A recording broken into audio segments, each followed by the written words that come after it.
kemudian hubungan Muslim Kepawon dengan Kerajaan Pemecutan.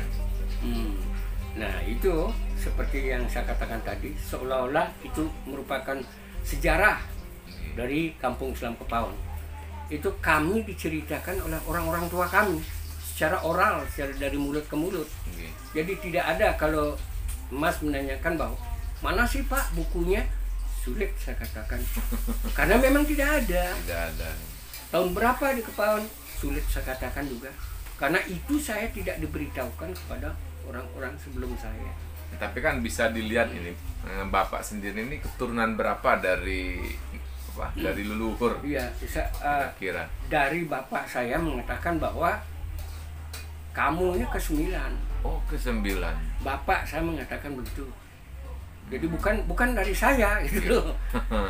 Kan saya agak percaya juga gitu karena bapak yang mengatakan itu. Dari saya generasi ke-9. Generasi ke-9. Jadi kalau di rata-ratakan umur 60-an, berapa abad berarti? Iya. 400-an. 360 tahun. 400-an. 400. Itu yang kita tahu. Hanya bisa diperkirakan. Nah, sedangkan ke Pemecutan itu ceritanya katanya begini dulu tuh, nenek moyang kita itu kan waktu itu kan penjajah Belanda. Dia tidak suka dengan penjajah di Melayu, di Bugis, di mana-mana. Kemudian dia larilah ke Bali. Dikira di Bali itu tidak ada penjajah. Ternyata ada juga. Daripada aku pulang lagi balik ke Melayu, pulang ke Bugis, udah di sini saja. Nah, bergabunglah mereka ke Pemecutan. Itulah dipakai pasukan perang Pemecutan. Untuk Muslim Kepawon. Untuk Muslim Kepawon. Ceritanya seperti itu. Jadi ceritanya dari mulut ke mulut, dari orang tua kami, dari nenek kakek kami yang ada di Kepawon. Secara tertulis tidak ada. Tidak ada. Di Pemecutan sendiri, di kerajaan sendiri? Nah itu kami kurang tahu. Apa entah ada di sana atau tidak. Tapi sampai sekarang kan Raja Pemecutan itu tetap mengakui bahwa Muslim Kepawon ini merupakan bagian dari kerajaan. Iya. Jadi upacara apapun yang berada yang ada di Pemecutan, orang Kepawon ini pasti diundang. Terutama yang sudah tua, karena ada masih tuaan dari saya. Mungkin nanti kalau saya paling tua, saya yang ke sana. Begitu juga sebaliknya. Maulid itu beliau datang ke sini. Raja Pemecutan, Murah Manik Pemecutan itu, beliaulah yang buka ini pawai, ta'aruf. Jadi terlihat di sana apa namanya itu? Kita memang satu kesatuan. Meskipun beda agama. Dan di mana-mana itu Pemecutan itu mengatakan, saya punya orang Kepawon. Jadi diakui seperti itu. Nah, dalam buku yang dipinjam sama mahasiswa yang dibawa lari itu disebutkan di sana, diakui bahwa Kepawon itu adalah bagian dari Pemecutan. Banyak sekali buku-buku saya yang dipinjam dan tidak kembali. Bukan dipinjam kembali. Minta kembali. Ini apa lagi nih yang ini? Apa tadi itunya? Oh ya itu. Enggak, Pak Bapak ingin ke ini siapa? Dilempar dikasih ke Pak Ustaz Abdul Ghani. Oh yang itu untuk masjid. Iya, nanti itu jadi kira-kira mungkin apa ininya? Ada perubahan atau ini yang kelihatan signifikan waktu Bapak masih kecil sama sekarang, hubungan antar kan generasinya berbeda ya Pak ya. Generasi milenial itu kan sekarang kan hubungannya lain gitu ya. Nah, jelas mana itu? Budaya itu kalau dulu kan mungkin sama orang tua lebih ini atau ini kan ya untuk menjaga budaya itu tidak statis, dia berubah tiap saat. Begitu juga tentang ini, hal-hal seperti ini. Ada beberapa yang masih sebagaimana saya sebutkan tadi, ada juga seperti ini. Sekarang Idul Fitri selamat Idul Fitri pakai ini apa? Ya. Pakai HP. Jadi kan kurang interaksi Ah, ibaratnya kan kurang. kalau dulu kan kita ketemu memang. Silaturahim. Dengan ngejotnya segala itu. Nah sekarang seperti itu Pak, itu masih ada, ya. Walaupun dia milenial sekarang, tapi dia pakai alat milenial. Tapi apakah itu kira-kira berpengaruh nggak nantinya ke depannya Pak? Ya, terutama perubahan zaman. tradisi-tradisi. Itu bagaimana cara para sesepuh-sesepuh ini menjaga, ngajak anak-anak itu atau Generasinya. tetap dilibatkan terus generasi-generasi. Makanya saya kepingin, kesenian roda itu tetap ada di sini. Kuncinya di kesenian roda. Kuncinya di sana. Oke. Karena anak-anak tuh mau mempertahankan tarian tradisional, tentunya ada nilai-nilai dalam dirinya itu bahwa kepingin kepaon kita pertahankan. Bisakah itu? Sementara ini saya katakan iya, tapi entah 20-40 tahun ke depan saya nggak tahu Pak. Oke. Tapi sekarang itu masih. Dan itu masih di anak-anak sekarang juga mereka juga terlihat senang ya Pak. Iya. Maksudnya mereka terlihat bangga dengan Iya. budaya itu juga. Jadi banyak orang-orang luar itu dari mahasiswa Universitas Hindu, dia mengatakan begini, dia penelitian di sini. Kalau penelitian pasti ke sini ke saya. Di depan itu di warung itu dia tanya, pakai bahasa Indonesia. Di mana Bu rumahnya Pak Padani? Dipakai bahasa Indonesia. Dijawab dengan bahasa Bali. Ketika dia ke tempat orang Hindu Bali yang seperti itu, tanya dengan bahasa Indonesia, Bali.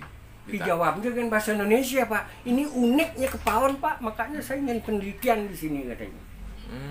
Itu satu hal yang membanggakan kita kan. Tetap menjaga. Ya, itu tetap menjaga itu. Bahasa ibu. Jaga bahasa. Tapi kenapa? Saya khawatir 20-40 tahun ke depan cucu saya sudah tidak tahu bahasa Bali. Iya. Dia sudah tidak tahu bahasa Bali. Apalagi ibunya orang Surabaya. Jadi itu.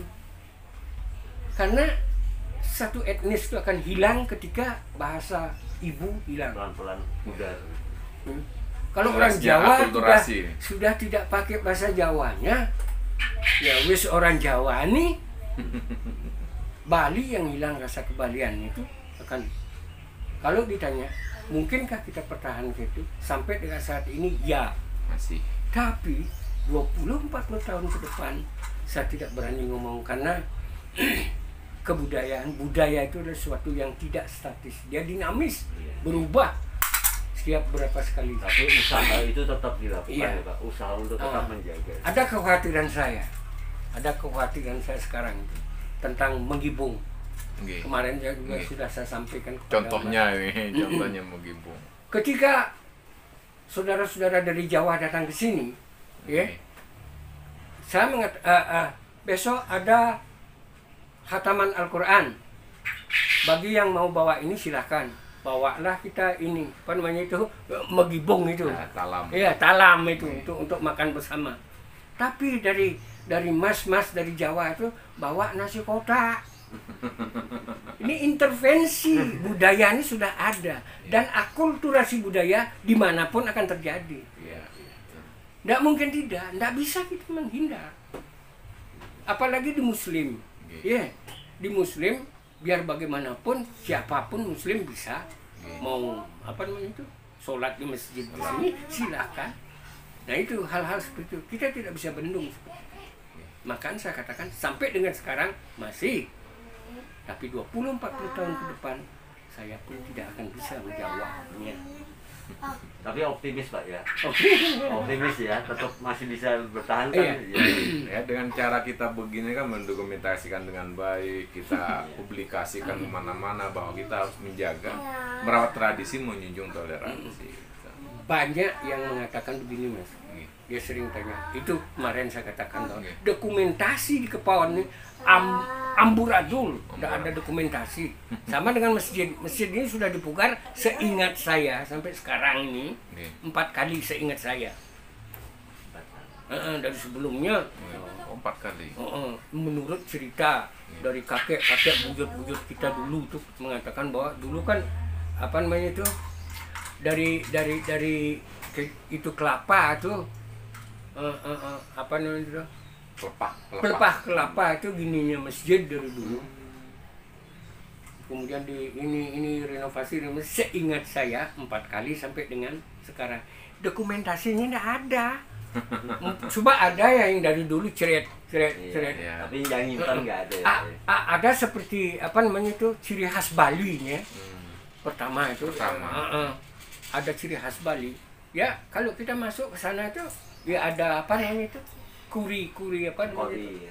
Kori. Pintu gerbang. Pintu gerbang itu. Gapura seperti di tapi ciri khas Bali. Ciri khas Bali.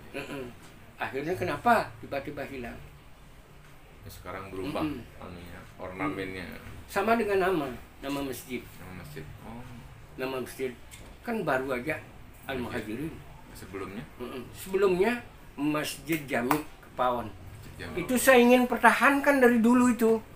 Kenapa? Al-Muhajirin sepertinya baru kemarin. Iya. Dibandingkan ya memang siapapun pendatang ke Bali, tapi kan sudah berselama. Itulah yang saya katakan kemarin sama Mas, jadi bahwa ya. saya sepertinya anak ingusan. Apa sih kamu tahu? Iya betul. Kamu baru lahir di sini itu begitu, Pak. Jadi sulit kita dengan generasi yang di atas kita. Beliau lah yang paling maha pemegang keputusan ya. Itu. Jadi itu saya kepinginnya ini sebagai seorang budayawan yang ini peduli dengan alangkah enaknya kita sebut Masjid Jami Kepawon. Masjid Jami Kepawon, iya. Sesuai nama aslinya itu. Iya, sesuai dengan nama aslinya. Nggak tahu kenapa tiba-tiba Al-Muhajirin Kampung Islam Kepawon. Tahun berapa itu dirubah? Kira-kira? Apa namanya itu? 10 tahunan. 30 tahunan yang lalu. Nah, ketika itu saya belum tahu apa-apa tentang budaya, tapi saya kepingin pada waktu itu siapa sih yang dengar omongan anak-anak. Akhirnya terbukti. Ya. Sekarang sering saya ngomong itu, kenapa tiba-tiba dulu tuh dirubah namanya. Coba biarkan aja Masjid Jami Kepawon. Iya. Ada ciri khas gitu. Sampai kapan pun, Masjid Jaminya sini. Ya Buleleng kan juga gitu kan. Masjid Jami Buleleng kan di itu. kota itu. Kan begitu. Ya. Tapi saya belum dengar pertanyaan Mas dari tadi. Pak mengatakan diri orang Bali di Kepawon. Kenapa nama Bapak bukan Iwayan Padani? Betul. Nyoman Padani. Ketutnya sedangkan di Pegayaman ya Pak. Kan begitu ya. Dijatuh. Untuk nama. Untuk nama. Itu sebenarnya ada yang nanya, ada yang kritis. Mahasiswa itu ada kritis. Pak, asli Bali tapi namanya. namanya. Asli Bali namanya kok Muhammad. Ya. Namanya Ishak. Kenapa tidak Wayan seperti di Pegayaman? Nah, untuk hal itu kami nggak tahu, kami belum tidak pernah dikasih tahu sama orang tua. Memang sudah tidak pernah diberi alasan. Tetapi kalau Anda tahu di Pegayaman itu ada Wayan Ghazi Habibullah, ini Ketut Siti Aminah, silakan Anda tanya ke sana. Orang Kepawon sudah dari dulu tuh belum, tidak ada dari orang tua tuh mengatakan kamu harus pakai nama ini, Nyoman Wayan Made Nyoman Ketut. Ini tidak ada disampaikan seperti itu. Dan dari saudara kita yang Hindu pun nggak ada intervensi. Yang protes. Kamu kenapa? Kamu orang Bali kenapa nggak pakai wayan? Nggak ada yang protes begitu. Nggak ada yang protes. Artinya kita jalan-jalan biasa-biasa saja. Bukan hal untuk penerimaan budaya. Bukan hal-hal itu yang menyebabkan konflik. Nggak ada yang menyebabkan hal-hal itu biasa-biasa saja.